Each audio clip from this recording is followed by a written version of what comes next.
Makiria ma miaka 16 kuma riria ngukumio ya Anglo Leasing yamenyekanire, mihango ya gukinyira imaramari iria ciatabanirie ngukumio ino no irathie na mbere ari ni hamwe na gwethana na utonga uria uhithitwo mabũrũri-ini ma nanja.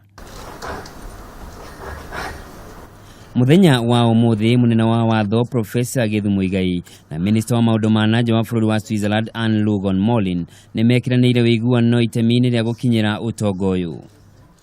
Is a very important milestone in our cooperation, and it demonstrates our shared belief by our governments and those of the United Kingdom and Jersey that a framework for return of assets from corruption and crime can be effective.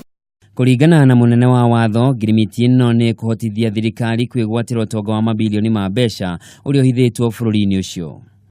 We have a lot of money in Switzerland which is of interest to the judicial and prosecutorial and investigating authorities of Kenya. We are looking forward to engaging you very, very actively within the framework that we are concluding so that this money can be safely returned to Kenya so that it may be used for the purpose of developing our own republic.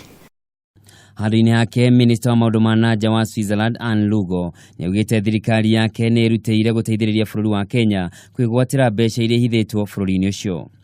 Build up its standards when it comes to international financial centers, when it comes to asset recovery, that has been mentioned by the ambassador.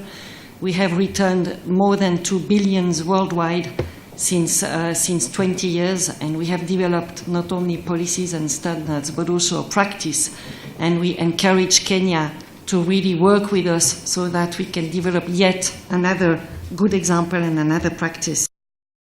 Wiguano gatagati ka mabũrũri maya merĩ wambĩrĩirie mwaka wa 2008 na nĩhotithĩtie thirikari kwigwatira $2.2 million iria cihithĩtwo bũrũri-ini wa Swizerland.